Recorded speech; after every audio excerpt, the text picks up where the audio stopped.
2024 लोकसभा चुनाव और कई राज्यों में विधानसभा चुनाव को लेकर सियासी बिसात बीत चुकी है और बीजेपी के लिए अच्छी खबर सामने आई है। नमस्कार, स्वागत है आपका द न्यूज पर। मैं हूं आपके साथ शिप्रा सैनी। हरियाणा से बड़ी खबर है, जहां बीजेपी के लिए बड़ी और अच्छी खबर ये हो सकती है, लेकिन कांग्रेस पार्टी और आम आदमी पार्टी को बड़ा झटका लगा है। दरअसल आम आदमी पार्टी और कांग्रेस पार्टी के कई नेता बीजेपी में शामिल हो गए हैं। ये बड़ी जानकारी हरियाणा से सामने आई है। आपको मैं ये बता दूं कि 2024 के आखिर में हरियाणा में विधानसभा चुनाव होने हैं और चुनाव से ठीक पहले अब हरियाणा बीजेपी में नेताओं के शामिल होने का सिलसिला शुरू हो गया है और अब 2 बार के विधायक रह चुके बंता राम के साथ साथ बहादुर राणा जैसे कांग्रेस पार्टी के जो बड़े नेता हैं हरियाणा में, वो दरअसल बीजेपी में शामिल हुए हैं। हरियाणा के मुख्यमंत्री मनोहर लाल खट्टर की मौजूदगी में इन तमाम नेताओं ने बीजेपी का दामन थामा है। ये भी तस्वीरें सामने आई हैं जब हरियाणा के मुख्यमंत्री मनोहर लाल खट्टर उन्हें बीजेपी की सदस्यता ग्रहण करा रहे हैं। इस पूरे मामले को लेकर जो जानकारी सामने आई है वो ये है कि चंडीगढ़ में कांग्रेस पार्टी, आम आदमी पार्टी के साथ साथ जेजेपी के लगभग 100 से ज्यादा नेता हैं, जिसमें कई सरपंच भी शामिल हैं जो कि बीजेपी में शामिल हुए हैं। तो जाहिर तौर पर चुनाव से पहले ये बीजेपी के लिए बड़ी और अच्छी खबर हरियाणा से है, क्योंकि न सिर्फ हरियाणा में विधानसभा चुनाव 2024 के आखिर में होंगे, बल्कि इसके अलावा जो लोकसभा का चुनाव होना है और जिस तरीके से हरियाणा में कहीं ना कहीं अब सियासी बिसात बिछनी शुरू हो गई है, रैलियों के लिए अब रणनीति तैयार हो रही है। लगातार कैंपेनिंग किस तरीके से की जाए, ये तमाम पार्टी जो है अब कहीं ना कहीं इस रणनीति में जुट चुकी है। फिर चाहे वो कांग्रेस पार्टी हो, फिर चाहे वो बीजेपी सत्ताधारी दल हो, या फिर जिस तरीके से आम आदमी पार्टी भी हरियाणा में दांव लगाने की कोशिश कर रही है। क्योंकि लगातार हमने ये देखा है कि अरविंद केजरीवाल जो हैं वो जब भी हरियाणा जाते हैं तो वो ये कहते हैं कि ये तो मेरा गृहनगर है, यानी वो इसी राज्य से आते हैं और हिसार से वो ताल्लुक रखते हैं, तो ऐसे में वो खुद को हरियाणा का बेटा बताते हैं। तो इन सब के बीच ये बहुत बड़ा झटका कांग्रेस पार्टी और साथ ही आम आदमी पार्टी के लिए माना जा रहा है। जिस तरीके से ये 2 बड़े चेहरे यानी बंता राम और साथ ही बहादुर राणा के कांग्रेस पार्टी के नेता हैं, लेकिन अब वो बीजेपी में शामिल हो गए हैं। मुख्यमंत्री मनोहर लाल खट्टर और प्रदेश अध्यक्ष जो हैं हरियाणा के नायब सैनी, उन्होंने पटका पहनाकर इन तमाम नेताओं का स्वागत पार्टी में किया है। और जाहिर तौर पर यह कदम तब उठाया गया है जब कांग्रेस और आम आदमी पार्टी ने जो चंडीगढ़ मेयर चुनाव होना है उसमें संयुक्त रूप से भाग लेने का फैसला किया है, यानी मिलकर चुनाव लड़ने का फैसला किया। लेकिन इससे पहले अब इतनी बड़ी संख्या में ये तमाम नेता जो हैं वो बीजेपी में शामिल हो चुके हैं।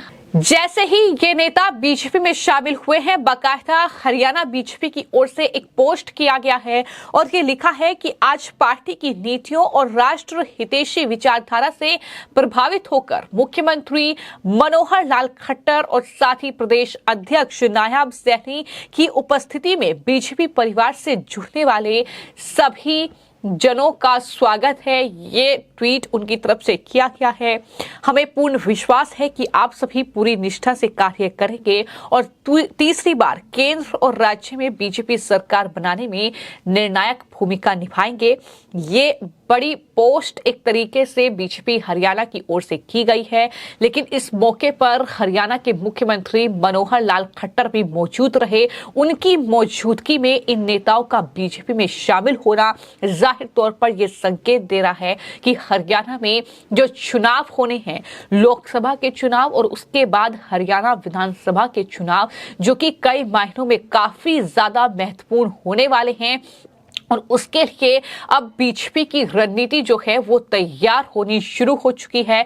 बीजेपी में अब नेताओं के आने का सिलसिला शुरू हो गया है और ये भी कहा जा रहा है कि जिस तरीके से अयोध्या में राम मंदिर का निर्माण हुआ है और राम मंदिर का उद्घाटन हो रहा है, एक तरफ कांग्रेस पार्टी खुलकर राम मंदिर का विरोध कर रही है, वो राम मंदिर की प्राण प्रतिष्ठा कार्यक्रम में नहीं पहुंच रही है और इससे भी कई नेता नाराज हैं कि सोनिया गांधी, मल्लिकार्जुन खड़गे ने राम मंदिर का जो निमंत्रण है वो अस्वीकार कर दिया है, जबकि इसको लेकर लगातार पार्टी में ही विरोध की स्थिति देखने को मिली है और इस वजह से भी इतनी बड़ी तादाद में जो नेता हैं वो अब बीजेपी का रुख कर रहे हैं। चूंकि लहर देश में बीजेपी की है, इस तरीके की बातें भी तमाम लोगों की तरफ से कही गई है।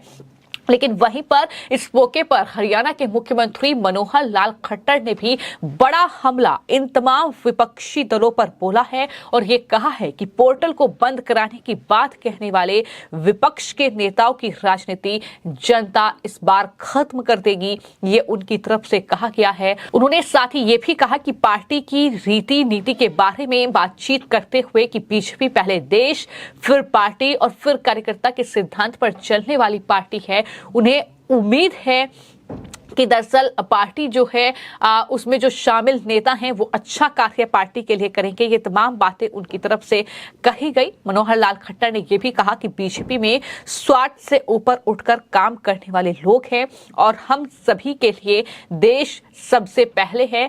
बीजेपी में समाज हित में काम करने की व्यवस्था बनाई जाती है। ये तमाम बातें उनकी तरफ से कही गई। उन्होंने साथ ही विपक्ष पर हमला बोलते हुए कहा कि कुछ पार्टियों में स्वार्थी लोग होते हैं जिनकी सोच मैं मेरा परिवार तक ही सीमित रहती है, इसलिए उन लोगों को देश और प्रदेश के विकास से कोई मतलब नहीं रहता। तो इस तरीके से खास तौर पर कांग्रेस पार्टी पर यह बड़ा हमला मनोहर लाल खट्टर यानी मुख्यमंत्री की ओर से बोला गया है। लेकिन ये कहीं ना कहीं एक बहुत बड़ी और अहम खबर इसलिए हो जाती है क्योंकि चुनावी माहौल देश में अब कहीं ना कहीं शुरू हो गया है। लोकसभा का चुनाव, उसके बाद कई राज्यों में विधानसभा चुनाव होने हैं, जिसमें से एक राज्य हरियाणा है और हरियाणा चूंकि दिल्ली से सटा हुआ राज्य है तो ऐसे में वहां की राजनीति काफी दिलचस्प होती दिखाई देती है। कांग्रेस और बीजेपी की अगर बात की जाए तो कहीं ना कहीं कड़ी टक्कर का मुकाबला हमने देखा है, लेकिन हरियाणा में क्या कुछ बड़ा फेरबदल इस बार होगा ये देखना होगा। लेकिन फिलहाल ऐसा लग रहा है कि बीजेपी में नेताओं के शामिल होने की कहीं ना कहीं होड़ सी लग गई है। जिस तरीके से एक के बाद एक ये खबरें सामने आ रही है कि कई नेता लगातार बीजेपी में शामिल हो रहे हैं और जाहिर तौर पर यह बड़ा मौका था मुख्यमंत्री मनोहर लाल खट्टर के लिए, बीजेपी के जो प्रदेश अध्यक्ष हैं हरियाणा के उनके लिए। तो ऐसे में बीजेपी के जो नेता हैं हरियाणा के मुख्यमंत्री, उन्होंने विपक्ष पर हमला बोलने में कोई कोर कसर बाकी नहीं छोड़ी और उनकी तरफ से ये साफ तौर पर कहा गया कि एक ऐसा समय था जब भारत कई मामलों में पीछे था, लेकिन आज अगर बीजेपी का ये संगठन इतना मजबूत हो रहा है, अगर बीजेपी में नेता शामिल हो रहे हैं तो उसकी एक बड़ी वजह है प्रधानमंत्री नरेंद्र मोदी, जिनके नेतृत्व में पांचवी सबसे बड़ी आर्थिक व्यवस्था वाला देश भारत बन गया है। दुनिया जो सोच नहीं सकती थी वो अविश्वसनीय कार्य पीएम मोदी के नेतृत्व में हुआ। अब तो पाकिस्तान के नागरिक भी मोदी की प्रशंसा करते हैं, भारत की प्रशंसा करते हैं, वो भी मोदी जैसा प्रधानमंत्री चाहते हैं। ये तमाम बातें इस मौके पर जो मुख्यमंत्री हैं मनोहर लाल खट्टर उनकी तरफ से कही गई है। फिलहाल आपकी इस पूरे मामले को लेकर क्या राय है हमें कमेंट बॉक्स में जरूर लिखें। धन्यवाद।